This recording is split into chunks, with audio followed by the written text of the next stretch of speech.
3 days into the silent treatment, Derek, my fiancé and CEO, greenlit his assistant's pitch for a self-driving road trip. He expected me to flip, like always. I didn't. A month later, he came back and saw it. I wasn't the same. He backed Molly, stole my project, and thought I'd explode. I didn't. I just helped her draft the proposal. He trashed everything I built, just so she could snag her year-end bonus. I didn't fight back, took the blame, took the hit. Molly was all smug. See, told you, you can't go at Yara head-on. Give her the silent treatment. She folds. She is scared of losing you. That is why she is playing nice. Derek ate it up, called her smart. Then he pulled me aside, offered a raise, a promotion, even a fancy wedding. First time he'd ever brought it up, but he missed one detail. He'd already signed off on my resignation while he was off playing Road Trip King, and I'd already dumped him. That was it. Clean cut. Nothing left. Yara, Mr. Cromwell needs this proposal ASAP. Sorry to bug you, but finish it before you head out. Molly Leach, Derek's assistant, dropped a fat stack of papers on my desk, all chipper like we were besties. I took them, got it. She wasn't done. Still smiling, she threw in, Mr. Cromwell and I have a client meeting later. Just leave the docs on his desk. Oh, and tidy up his office before you go. Then she strutted off like she owned the floor, heels clicking, mood sky high. Around me, the office fell quiet. My coworkers shot me that awkward look, half pity, half helpless. Everyone knew Derek Cromwell, CEO of Vantral Corp, was my fiancé. Everyone also knew he blatantly played favorites, and Molly was his number one. He'd yanked her from another firm, made her director, then handed her $1 million project I'd busted 2 months bringing in and prepping. When I pushed back, he called a team vote, thinking everyone would back him. Wrong, the whole team voted for me, except him. Molly got 1 vote. He lost it. Accused me of stirring up cliques. Didn't just take the project away, he demoted me in front of everyone and slashed the salaries of the people who'd backed me. Nobody dared speak up. Latter, he apologized, said didn't want it to look like favoritism. Claimed Molly might feel left out. I used to believe that crap. Now, it is a joke. Molly couldn't even keep up with our interns. Didn't want it to look like favoritism. Please, he was straight up playing favorites. Everyone saw it but him. I heard footsteps upstairs and looked up. Derek?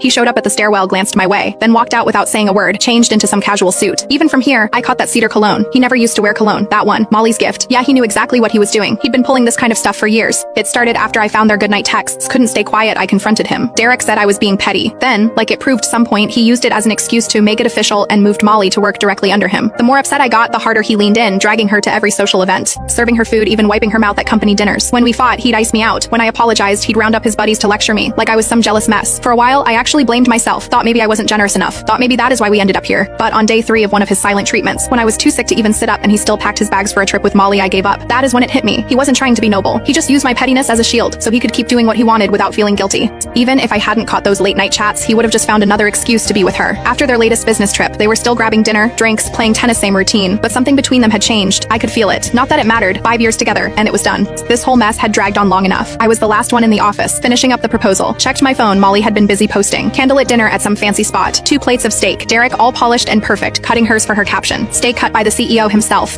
It has to taste better. The comments were full of heart emojis and fangirling. A few clueless people even asked when the wedding was. Derek replied with 3 dots. Molly followed up with a cheeky emoji. No clarification. Just like always. But this time I didn't blow up. Didn't call him. Didn't get scolded for overacting.